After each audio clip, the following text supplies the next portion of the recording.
kung pumasok sa masters na gusto ko lang matapos to kasi for whatever reason outside of, producing knowledge, doing research or working in the academe, posibleng magulat sila sa workload or sa expectation in terms of the effort you put in.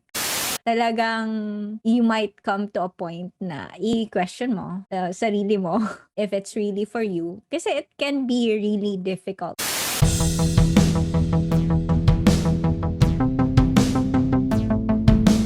Hello, my name is Rene. Welcome to APPh. This is a podcast hosted by myself and my friend Darren, wherein we talk about all things about psychology, both as a discipline and a science, especially in the Philippine context. Good evening, pre. Kumusta? Good evening, pre. Ito, surviving. How are you? Okay naman. Nagkaroon kami ng infection dito sa household. Thankfully, mild lang ang aming mga cases. Kayo naman dyan sa bahay, kamusta kayo? Fortunately, kami ng wife ko, hindi kami na-infect. Pero yung mga relatives namin na-infect din. Pero yung recent infections, mga mild naman. And the good thing, everybody is vaccinated. So I think nakatulong din yun. Mabuti nga at mataas na ang vaccination rate natin, no, dito sa, especially in NCR and neighboring provinces. No? And hopefully, dahil dito, soon enough makakabalik na tayo sa face-to-face classes natin. Ikaw ba, kung sakaling bumalik sa face-to-face classes, ang alam ko nag-aaral ka pa rin ngayon, no? You're still enrolled in UP Diliman. Do you still have courses taking right now? Right now, I'm in my candidature na for my PhD. So, I'm waiting for my mentor, for his feedback on my final draft of the paper. And hopefully, I could defend my dissertation this semester sa UP Diliman. Hopefully. That's good to hear. Gaano ba katagal ang PhD mo? How long have you been enrolled? Ang dinig ko, ladderized program, tama ba? Ang kinuha mo from master's diretso sa PhD? Well, kasi ang isang reality sa PhD program ko, and I guess PhD program ng maraming Pilipino, ay we take our PhDs while having full-time job. Sometimes, many part-time jobs. So, parang part-time lang lagi yung master's, PhD. Kaya yung year tumatagal. Kasi instead of finishing courses in a term, tumatagal hindi mo yun nakukuha ng isang bagsakan. My PhD started in 2016. It's now 2022. So 6 years na ako matagal na. Oo. And naka-ladder program pa ako. If I were not in the ladder program, perhaps mas matagal pa. Yeah, it could have been extended. Mas mahaba pa. Kaya ako natanong din, kasi paminsan, isa sa mga curiosity ko ay kung ano ba yung mga motivation ng mga estudyante sa pag-enroll sa graduate school. Maraming mga memes sa social media describing, taking masters or taking PhDs, especially PhD as something that is very challenging. Paminsan, parang pinagtatawanan na lang, parang nagiging meme na lang na yung hirap na pinagdadanasan ng mga estudyante in taking graduate courses. So I'm interested to know kung ano ba yung mga motivations ng mga estudyante. Ikaw, on your end, ano yung naging motivation mo why you took up grad school? Well, nung nag-take ako ng master's degree, wala akong malinaw na career plan. Ang motivation ko lang is just to have a degree. Kasi during that time, na-realize ko na parang master's is the new college degree. Dahil noong unang panahon, konti yung college graduate. So may premium pag graduate ka ng college. Pero when I graduated in college, na-realize ko after quite some time na parang dami ng college graduate, wala ka ng edge. So I just wanted to have a degree. And I think marami ring Pilipino, mga kababayan natin, na ganun din yung take sa pagkuha ng advanced degrees, ng postgraduate degrees. Parang out of necessity. Or yung iba siguro gusto lang nilang ma-promote. And part siya requirements ng promotion. Sa akin, very similar din yung experience ko in terms of my motivation. Ako naman, practical din. Primarily, I wanted to teach at para makapagturo ko na kailangan mo ng master's degree. But I was never really cognizant of kung ano ba yung pinapasukan ko.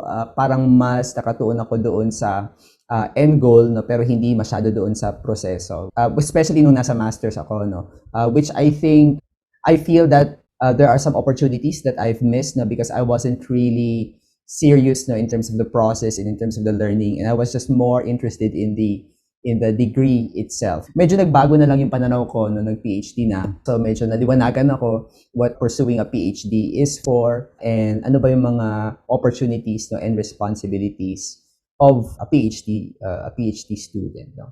And so it's interesting, no, aside from yung mga typical motivations katulad ng meron tayo, ano pa kaya, no, are there other possible motivations and what are possible life stories of, no, some of our colleagues who also took graduate school but might have a slightly different perspective, no, or might have a slightly different set of motivations when they took up their master's degree, no, and PhD. Kaya tamang-tama yung guest natin ngayon, ang ating colleague na si Dr. Mary Daganzo, who finished her PhD in University of Macau. I think she will talk more about her background at maisi-share niya sa atin yung kanyang experience ng postgraduate studies in the Philippines and abroad. Okay, so let's call her in.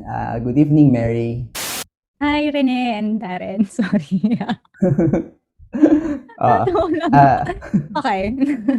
So, first time ni Mary sa ganitong klaseng platform.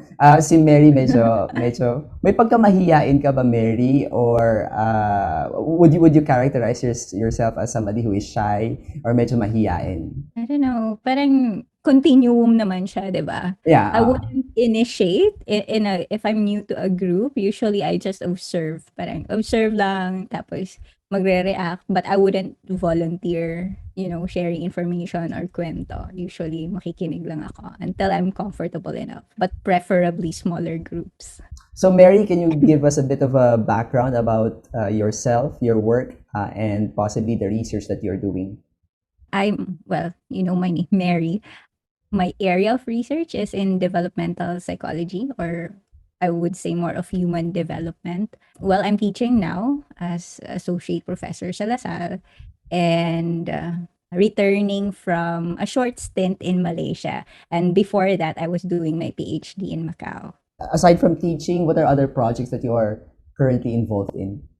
Mainly mga collaborative research projects, either with colleagues, other professors in LaSalle or outside in other universities, usually abroad. So I had a project with University of Sussex, did data collection for them, and right now data is available for us to work on it. So hopefully in the coming months, I get the chance to work on the data kasi it's a cross-cultural project.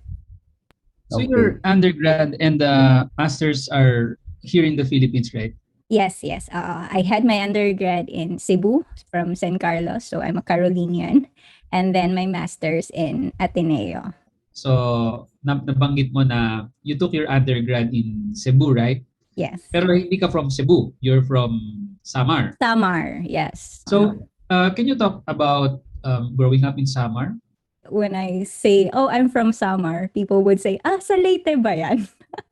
So essentially, that gives you an idea of like, I'm from a place where people don't even know where it is. It's not even considered a region of its own. Anyway, I wouldn't say I'm from a disadvantage, parang ganon na parang, galing sa bundok, which was the impression. Actually, yun, I didn't feel I was missing out on anything, even though na I lived, well, it's an agricultural area in a way, you'd say, because harap ng bahay namin are palayan, and I have to travel. I had to check earlier, gano'n nga ba kalayo? I've always been saying that our house is 24 kilometers from my school. Actually, it's about close to 30 kilometers. Yeah, so I live in a small barangay na malayo from the usual services and amenities and the life that we experience here in Metro Manila. Sobrang layo niya. But when you are in that kind of life, and you don't know anything better, it was good. It was a happy life. It was okay. It's just that yun nga, may mga challenges ng NPA or malayo yung travel. So I was really skinny pagkabata ko, na as in super, para akong hanger na yung uniform ko parang as in super loose sa akin kasi sobrang payat ko. Dahil I am guessing it's because of all the travel required. Every day I had to travel, wake up around 4 or 5 a.m. and then travel to go to school, and then uwi ng bahay mga 7 or 8 p.m. And in my primary and high school, I was really active with extracurricular activity. Kaya even then, I was already traveling locally. In a way, parang prelude na yun siya sa kind of life that I'm living now, that I'm constantly moving from one place to another or traveling. How would you characterize yourself as a student when you were in elementary and high school? Ikaw ba ang tipo na nasa row 1? Are you the row 1 kind of student, or row 4 type of student? That's an interesting na I know the assumption is that kung nasa row 1 yun yung mga nakikinig, parang overachiever. But the thing is, grade school nag-start ako makapasok sa honor roll. For some reason, nilalagay kami sa likod, which is weird. Parang mga belief dati na nasa likod kami ng ever. So may special row kami. Malabo mata ko. At hindi pa ako nagla-glasses, no? So medyo mahirap siya. But anyway, hindi ako nasa front. Parang nasa nasa middle. Gusto ko yung nasa middle. Ayoko nasa harap ako. Not because natatakot, pero I think it was more of like just what was comfortable for me to see. As a student, really, I wouldn't say na overachiever, but I like engaging in a lot of extracurricular activities. Parang ang dami kong sinasalihan. Sayaw, mga speaking, mga debate, or mga quizzes. Palagi akong sumasali. Pero yung ayaw na ayaw ko yung nag-aaral. Yung as in the academics, gusto ko na maraming sinasalihan na extracurricular kasi excused kami from the classes. And then, nung nag-college ka, you transferred from Samar to Cebu. I have a couple of questions. Number 1, why Cebu? Why University of San Carlos? And then finally, why psychology? Answer sa first two, why Cebu, why University of San Carlos? Because doon din nag-aral yung parents ko. Parang yun na, parang the choice was limited din sa kung saan sila nag-aral. Hindi naman nila outright sinabi na sa San Carlos, pero automatic na syempre, sila nagpo-fund na nag-process ng admission, doon kaagad dinala. Doon sila nag-process, gano'n. Also, in addition to that, maraming from Samar, marami din pumupunta ng Cebu, and specifically University of San Carlos. Kasi yun naman yung tinitingala as the best school naman pagdating dun sa Cebu. And I'm really happy being educated there. And in terms of bakit psychology, yun din yung tatanungin ko sa younger self ko, bakit sinulat mo psychology? Kasi wala naman talaga akong plano. To be honest, I was really aiming for anything in line with computer engineering or computer programming or architecture. Kasi my sister is an interior designer. So sabi ko, ate, hindi naman ako, yung talent ko parang not as good as you when it comes to the arts. Pero in terms of yung thinking ko na mathematical or yung pagiging rational, I think more of, pwede akong architect to your interior designer para business tayo. Parang ganun yung idea ko. And I applied to a different university for that. Siyempre, yung popular na sabi, yun yung pinaka magandang school. So I applied, UP Diliman, tanggap, pero ayaw naman ng parents ko. Of course, sila nagpapaaral, so anong decision nila, yun na lang sinunod. So, bakit napunta sa psychology? Kasi nga, one of my extracurricular activity was being a peer counselor. Kahit peer counselor ako, wala akong idea ng psychology. Alam ko lang, tumutulong kami. Tumatambay ako sa guidance office during my break time. Tapos, masayang kasama yung guidance counselor namin kung ano-anong ginagawa ko to assist her sa office. When it was time to submit the form, wala pa akong ibang masulat kasi parang sa application meron kang plan A, plan B, plan C. Sabi ko, anong isusulat ko sa plan B ko? So tinanong ko siya, anong course mo, miss? Psychology. Sige, psychology. Tapos pagkatapos, anong ginagawa sa psychology? Tapos ko na i-submit yung form ko. So yun. Later na lang inintindi ko, ano nga ba itong pinasukan ko? Anong magiging trabaho ko after? Pero okay naman. I learned to love the course. Parang no regrets, ganun. Meron ako isang teacher na nagsabi na yung undergraduate degree daw natin, maaaring hindi tayo yung nag-decide. Kasi kagaya ng sabi ni Mary, sometimes decision niya nang nagpaaral sa atin. Pero yung graduate degree mo, most probably decision mo na yun. At kanina pinag-uusapan namin na rin yung motivations sa graduate study. So ikaw, Mary, ano ang motivation mo for pursuing graduate school? Kasi 'di ba sa undergrad na courses, that's when I realized, oh, etong course na to gusto ko. Ito parang hindi masyado. And also, I think during my undergrad, exposed sa mga research, sa journal articles, sa mga courses, palaging journal articles. So, dun ako na-expose sa research work and na parang, ay, gusto kong mag-produce ng knowledge din. Ay, gusto kong ganitong kind of research. It wasn't necessarily developmental psychology. Basta in my mind, gusto ko yung ganong klaseng work na hala someday magpa-publish din ako.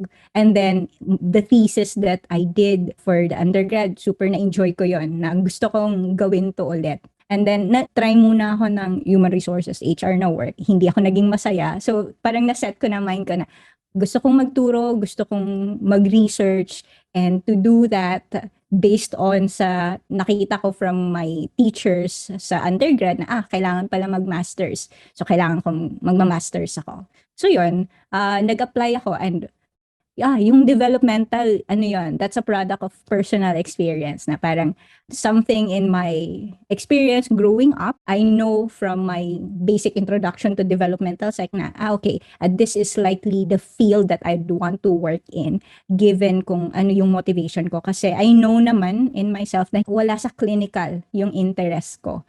And so yun, I had to check the different programs offered dito sa Manila at chinek ko yung content ng courses. Kasi even if they, let's say, nag-offer ng developmental psych, pero yung coverage, iba yung focus. So tiningnan ko yung focus and so far yung nagtugma sa interest ko was yung human development track ng sa Ateneo.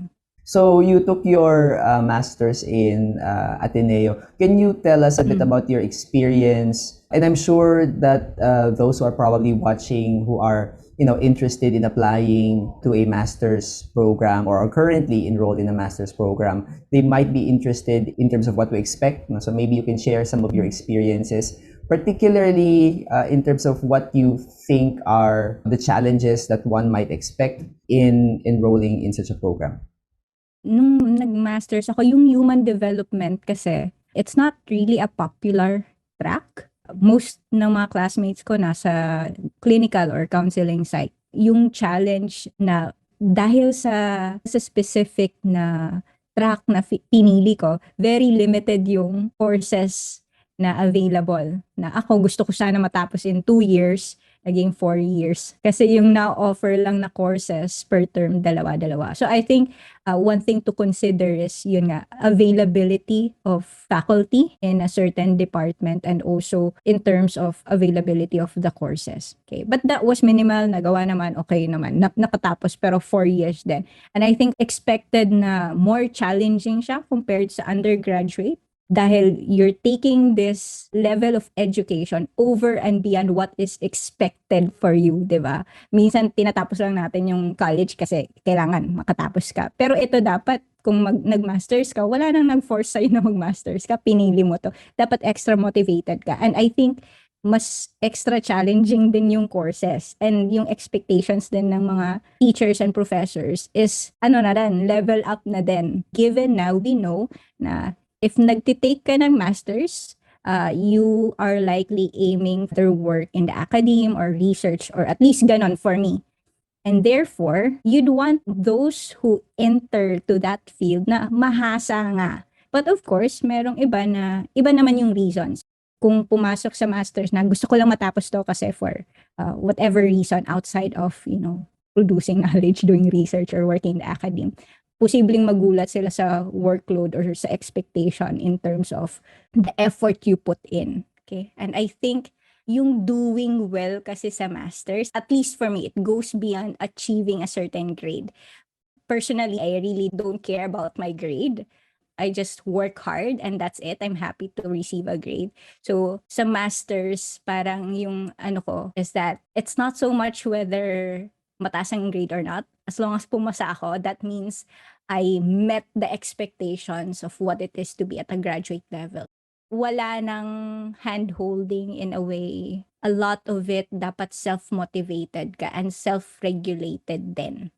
In addition to that, in terms of the actual work that goes in pagiging master's level na student, you also have to balance then maybe other roles. Like a lot of my classmates, they were also working at the same time. So mabigat yan. Ako naman, I work but with the department lang din. So I was serving as research assistant to a research lab, and then also teacher assistant and also assistant to the assistants, administrative work. So that funded my master's nga.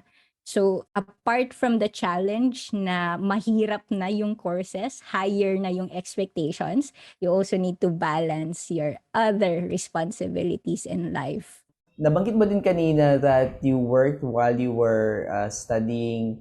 Is this something that you planned for? Kasi you enrolled in Ateneo, alam natin na hindi naman ganun ka mura ang tuition sa Ateneo. So, was finance ever a concern when you decided to enroll in Ateneo? Kasi my parents naman were willing to fund me considering na wala sila masyadong nagastos sa akin dahil nga sa scholarships from earlier years. But I was also hoping na ano bang inisip ko at that time actually?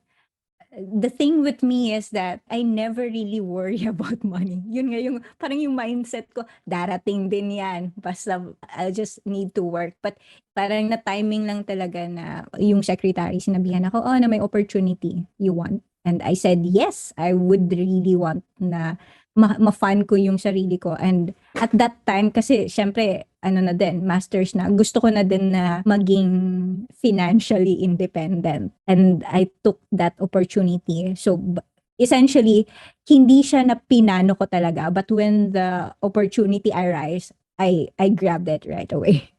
And luckily, yung position na yon, apart from meron akong monthly allowance, free tuition din siya. So, I didn't have to worry na I'm not earning enough to pay the full tuition kasi scholarship na talaga siya, extra monthly allowance. So, yun yung naging secretary ako ng secretaries. Assisting the department, helping out with the administrative, parang office support siya.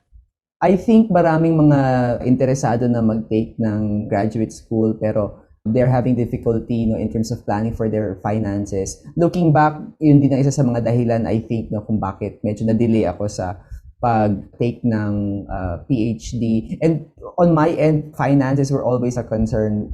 When I took my master's, one of my criteria for the school I will select would be yung tuition. So naghanap ako ng school that offers the program for a very affordable tuition.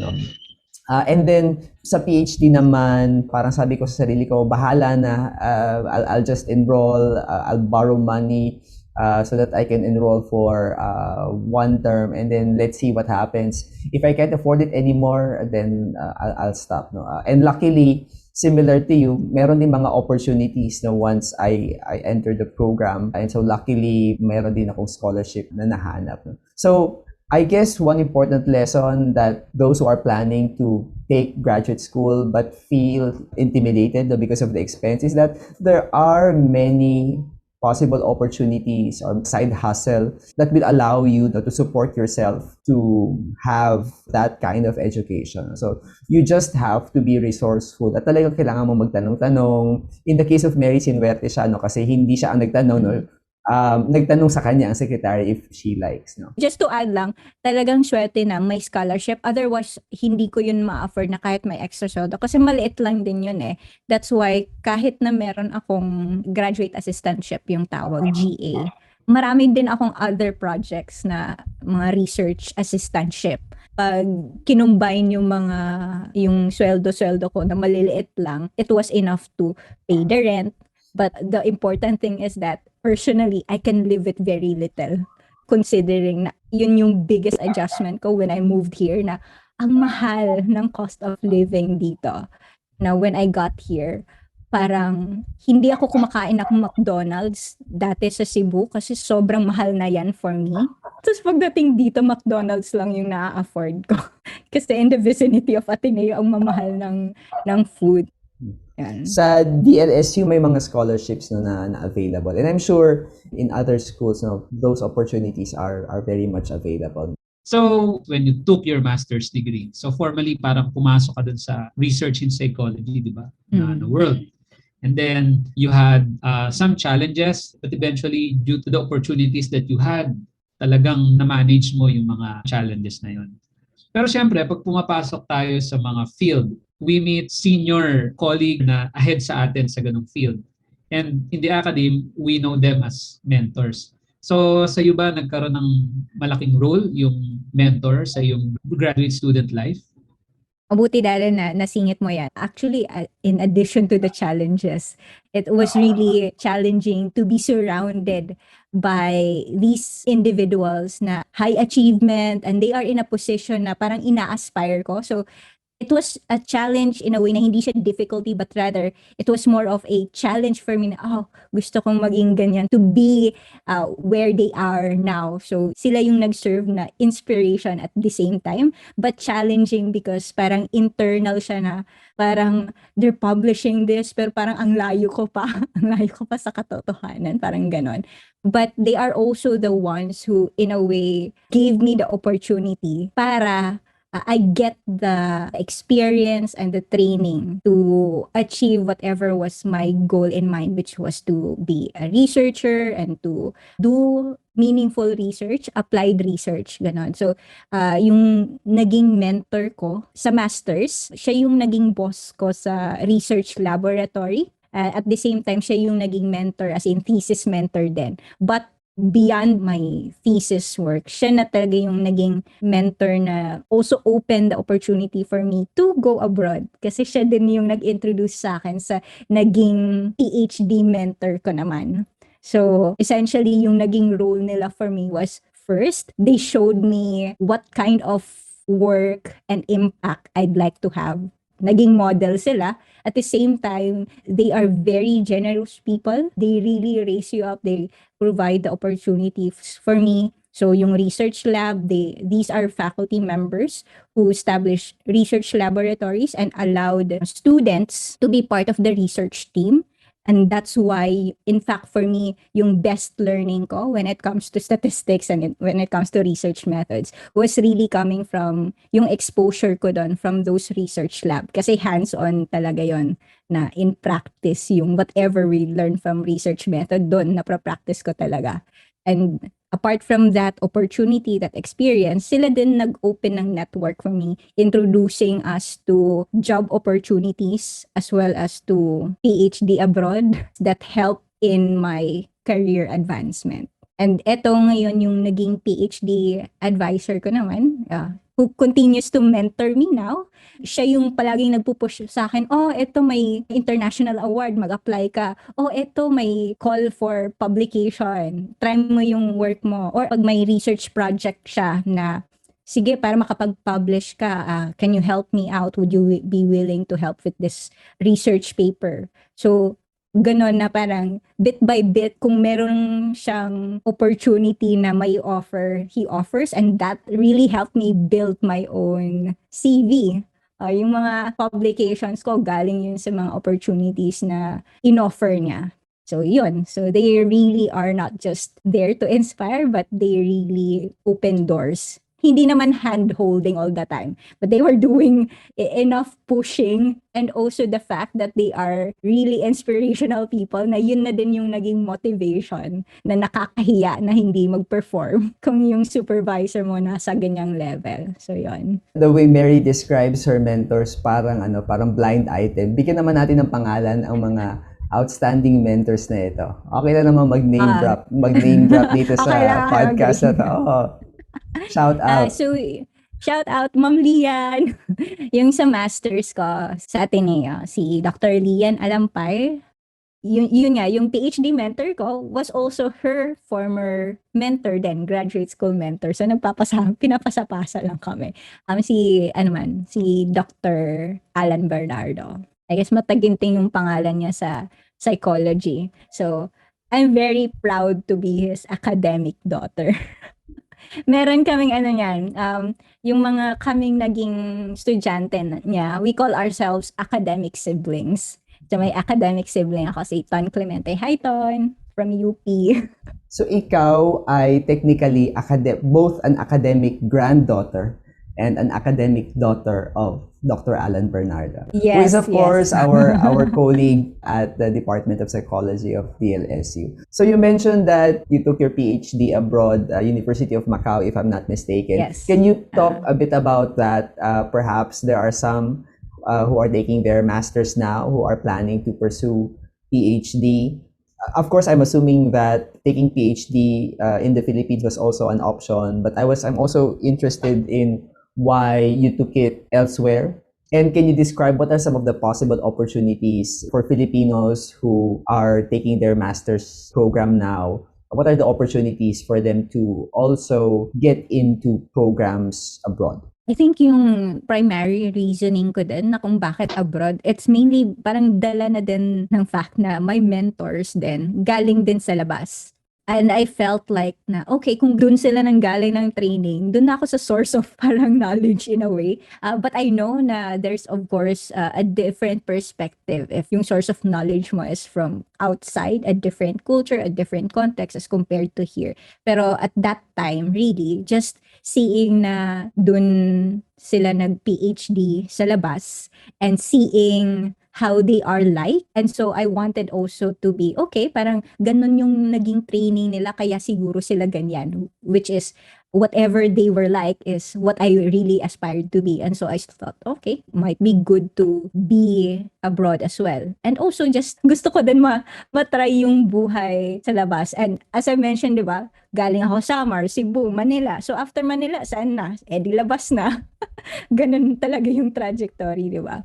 But also, yun nga, with regards to napunta ako ng Macau kasi andun yung nagkaroon ng opportunity. I tried other universities. Unfortunately, hindi ako nakakuha ng position for one reason or another. Hindi ko na meet yung nire-require nila. And it was also very difficult to find a program na gusto ko kasi most of na nakita kong programs is for clinical psychology or neuropsych. Medyo bibihira lang yung sa developmental psychology or human development. It's not that wala masyadong departments on that or nag-specialize, but rather walang PhD opportunities or openings. Kasi parang trabaho siya kailangan magkaroon ng opening for you to be able to apply. Kasi yung mga PhD sa US or sa Europe or mostly outside of the country, ano na siya, palaging may scholarship. And yung scholarship, very limited. Mag-open lang sila ng slot kung merong funding. Usually, yung slot is 1 or 2 students lang. And minsan, yung year na yan, merong mag-open ng PhD, pero yung supervisor, iba yung research area niya. Kasi once yung process kasi sa PhD, you have to have your own research interest, know your research interest, and maghanap ka ng supervisor na more or less yung area of work nila is within that field. Or at least, they would be willing to work within your scope of interest then. Or ikaw yung mag-a-adjust. Pero ideal is, magpa-match kayo ng interest. Kasi part ng application is for you to write a research proposal. So from the start pa lang dapat may match na kayo, otherwise it might not work. I've had colleagues before na hindi nagtugma yung interest nila ng supervisor nila. So sobrang hirap makatapos pag ganyan. So anyway, yun, limited yung opportunities kasi depende lang siya sa kung sino yung may funding. At the question is, magtutugma ba yung research interest ninyo?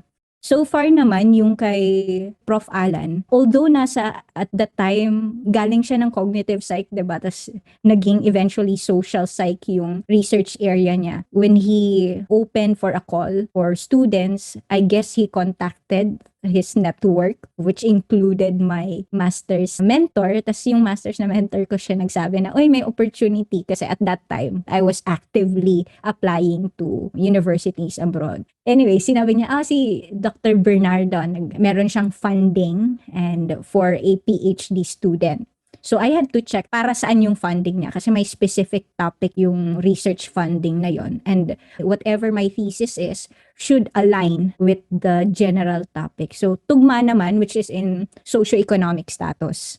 So eventually I got accepted. Tingin ko yung Philippine system ng graduate school ay patterned after the US. So dito, ang graduate school is you have to take so many courses and then afterwards propose a thesis. So very much coursework, diba? Puro Pero nung coursework. nag-apply ako sa mga US in-apply ko, I still had 2% my research interest. Kasi nga, you apply to a specific mentor. Yeah. Oo. So nag-move on na yung US. Yung Philippines, hindi pa rin naka-move on.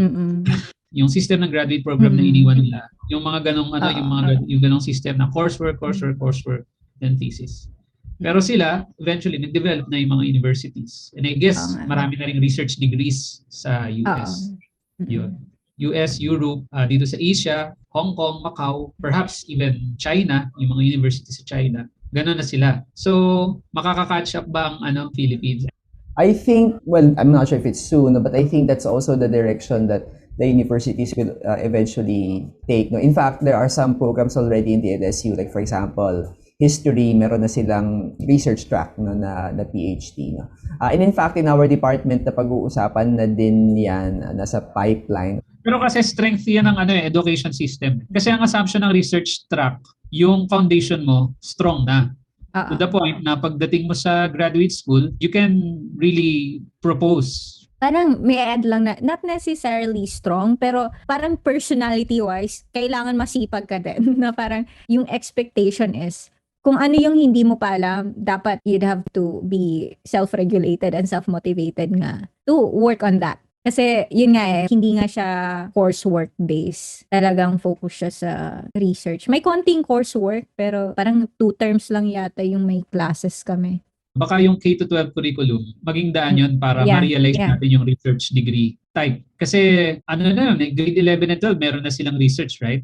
So na-introduce na sila sa research, sa concept ng research. So pag nag-undergrad sila, syempre ma-upgrade din supposedly yung undergraduate education nila, pushing dun sa masters. So pagdating dun sa PhD, possible na yung research degree.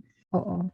I think also, yun nga, yung challenge din is in terms of yung culture around education, like how we view graduate education, na para saan siya? Is it just another achievement? Or, kasi for me, if research PhD, it's really, parang trabaho na siya. It's another job. It's already a job. You're working to produce knowledge in a way na it's not about grade or anything, na you want to make sure na it's not about lecture kasi parang nasa culture din siguro natin ng education system natin na pag sinabing learning required yung teaching as in lecturing. Kasi sabihin yung professor ko di naman nagtuturo yan. Ayun, oo. So ang pinagmumula nun yung concept ng graduate education natin ay parang undergrad na. Important yung teaching at ang definition ng teaching is lecturing. So maraming kailangang mabago. So babalik dun sa question nga ng motivation. Expectation setting. Expectation setting and motivation. How do we view graduate school? What is its purpose? And yung bang purpose niya, aligned ba doon yung personal motivation ng individual? So, maraming questioning and discussion na ang makakasagot niyan, yung mga higher education institutions natin. Sa atin, madaling pag-usapan ito kasi parang nasa position tayo na nakikita natin yung nangyayari abroad at nangyayari locally, right? But there might be some people, nakarinig ng podcast natin na hindi nila nakikita yung ganong situation. Hindi ganong kasalient sa kanila yung mga ganong information. Well, anyway, can we ask the question about your personal realization when you took or maybe after you took your PhD? It's not for everyone. I think sinabi ko na yan kanina. Yun nga, pagdating doon, nahirapan ako. I mean, even for me na sobrang motivated ko, I started questioning, para sa akin nga ba to? Na ano ngayon, kung may PhD ako, parang feeling ko, hindi ko ma-achieve yung na-achieve na nila. For some reason, parang hindi yata to para sa akin, parang ganon. Although natapos ko naman siya eventually after so many tears, daming iyak. Ano siya, yun nga, even if sobrang motivated ka, talagang you might come to a point na i-question mo sarili mo if it's really for you. Kasi it can be really difficult. I don't think meron akong colleague na sinabi na sobrang dali. I guess this feeling might be true whether na PhD mas abroad or dito. I think there's a point na talagang challenging siya. And I think it really helped na actually dun ko sa Macau na-realize na I need to balance my life. Nagkaroon ako ng life sa Macau in a way. Kasi ako sobra akong, nung masters ako parang puro trabaho, trabaho, trabaho. Kung hindi ako nag-aaral, I'm doing my research job or my graduate assistantship. So wala akong masyadong life outside. Although may friends naman ako. Pero pagdating sa Macau, parang I learned to kind of, parang be less hard on myself if meron akong hindi na-achieve. Kasi yun nga, parang may goals ako for myself and I might have set it far too high sa kaya ko. So parang ano din siya, reality check. Every now and then, I have to check, eto pa ba yung goal ko? Kaya ko ba to? And then, pag feeling ko at that moment, hindi kaya, maybe, chill muna sandali, be honest na you're not in the right mental state and it's good to have a good supervisor who is now a friend also, na parang, ay prof, parang hindi kaya, or I'm going through something, you just have to be honest. And then, hopefully, they'd give you some allowances naman. Pero yun nga, parang always check on your mental health kasi it can be very challenging. And na-realize ko na hindi ko kaya yung kaya nila. And na-realize ko na, sa research pala, what I really enjoyed wasn't so much about publishing, but rather from the research experience I've had so far, yung pinaka nag-enjoy ako was when I was in the field, when I was doing applied research, when I was working with non-government organization, really creating programs and so on. So when it was time for us to finalize my thesis, one of the question na tinanong ni Prof sa akin was, ano mga ba yung gusto mong gawin after this? Kasi depending sa career goal mo, isi-set natin yung type of research output that you will be doing sa thesis na to. He knows that I was more into like applied work, but I would still want to stay in the academe. And kung sa academe, am I aiming for US or more developed countries na yung education system, mataas din yung requirements. So if ganon, then dapat ganito yung maging output mo from your thesis. If you want to go back to the Philippines, for instance, and you'd want to do more applied research, then ito naman yung magiging direction ng thesis output mo. It's not a change of topic, but rather the way I would write my thesis and what I would write after the thesis. So ganon na parang always have to ground yourself and think about, after this, anong gagawin ko? Because what I'm doing right now should align with my future career goal. Otherwise, I might be pushing myself too hard or pushing myself too little for the requirements of my next steps in life. I hope I'm making sense. So, having said that, Mary, I feel na malaman yung sinabi mo na PhD is not for everyone. So, as parting words, for those who are contemplating, should I pursue PhD? What would you tell this person with the intention of helping her decide whether or not they will pursue PhD or otherwise? I think one of the main questions really is, it always goes back to para saan siya? Ano yung end goal mo and does that require a PhD? Kasi, well, it's an investment of your time and resources, and I think especially here sa Philippines, kung dito magpi-PhD, di ba, you still have to pay. Kung sa abroad naman, even if may scholarship ka, hopefully it might cover all of your living expenses, pero posible hindi. So it could still be quite expensive. So, you'd have to ask yourself, ano yung career goal mo? At kailangan nga ba yung PhD for that? Because posible na you might be interested in research. You can still do research work and you can still do, let's say in my case, I could still work with non-government organizations and also be doing applied research without having a PhD. But in my case, I also wanted to teach. I wanted to be in the academe. And I also wanted to be able to teach students how to do proper research. And to be able to be in that position, I would need a PhD.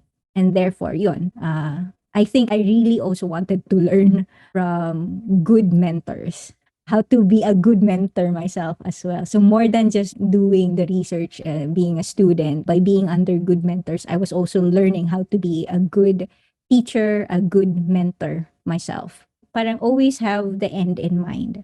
Para saan siya? If it's just for a sense of achievement, it's possible that you will find difficulty motivating yourself when the going gets tough. And it will get tough, really tough. I guess ang sunod na question, and this is directed to Darren and to you, Mary, is how tough? Patapos na tayo sa podcast, pero ano ba yung mga flashbulb memories ninyo of your life as a PhD? I'll begin with my own experience. I took my PhD a couple of years back. Dahil I took my PhD in the Philippines, marami kaming coursework. The coursework is scheduled from 6 to 9 in the evening. So from Manila, I have to travel to Cavite. I didn't have a car. So after ng 9 o'clock class ko, kakain ng 1 or 2 balot sa tapat ng Lasal, maglalakad, mag-aabang ng bus. Pagsakay ng bus, siksikan, nakatayo, at kahit nasa difficult situation na yun, mapipilitan ka pang kumuha ng photocopy ng article at magbasa dahil kailangang magbasa ng article habang nakatayo. When I was doing my dissertation, it took me so long kasi yung motivation ko ay on and off, and then I had full-time work to the point that I had some mental health concerns. Siguro naman hindi completely attributed sa PhD writing, pero I feel na nakadagdag din yun sa mga mental health concerns ko. So it can really be tough kung talagang hindi ka seryoso at you cannot regulate your own motivation. It will be very difficult for you to finish your PhD. Darren, ano ang iyong mga flashbulb memories? Ongoing pa pala yung mga trauma kay Darren. Oo, going ko yung thesis, PhD thesis or dissertation. Pero sa akin kasi na-enjoy ko yung discussion sa class eh. Of course, it's not a surprise that I'm an extrovert, right? Na-enjoy ko yung discussion sa class, na-enjoy ko yun. So, okay sa akin pumasok sa class. From Lasal to UP, I take yung trains, LRT 1, LRT 2, hanggang makarating sa Katipunan and all that. So sa akin, cool lahat yun. Ang nahihirapan akong magtrabaho kasi, I love my job, pero I have to do it kasi on my own, kung mag-aaral lang ako, I won't be able to finance myself. So yun, nahihirapan ako doon kasi parang I feel na mas may enjoy ko pa siya eh. Kaya lang, hindi ko nakuha yung opportunity na i-enjoy siya. And then, nabanggit to ni Mary na gano'n din pala sa Ateneo. Merong course na once a year lang ina-offer. Sa semester na yon walang professor. So, you will have to wait another year to take that course. So, naka-ladder program ako pero naghihintay ako ng 1 or 2 taon para i-offer lang yung isang course.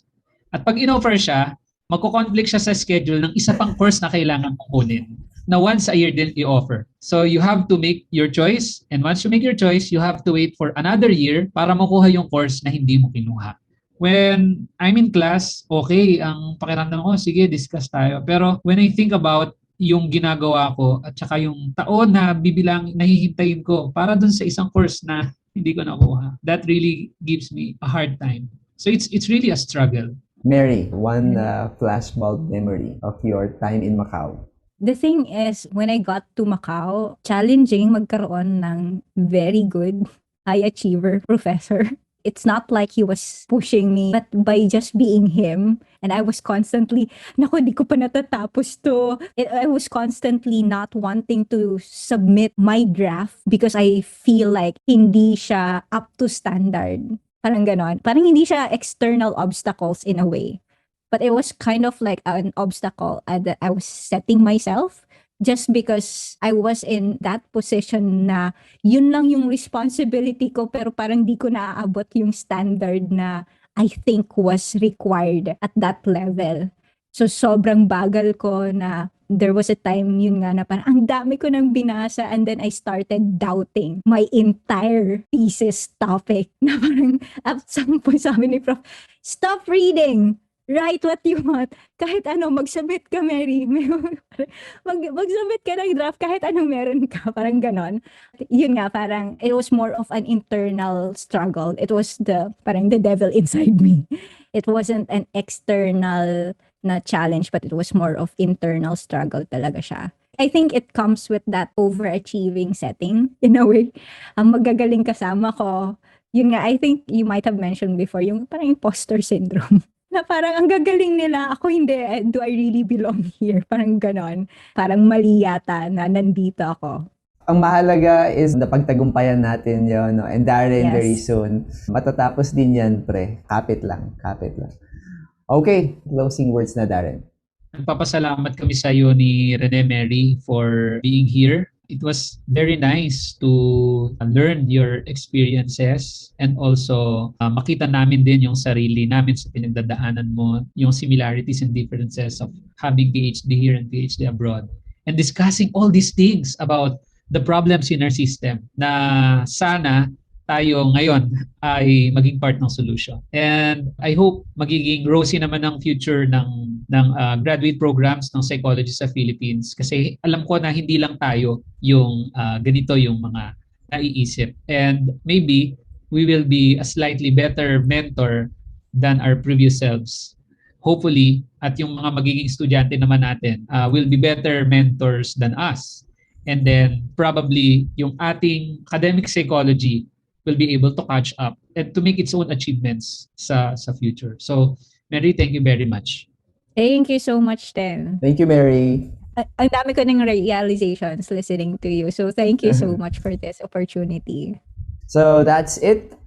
Thank you very much for listening, and we will see you in the next podcast. Bye-bye. Bye.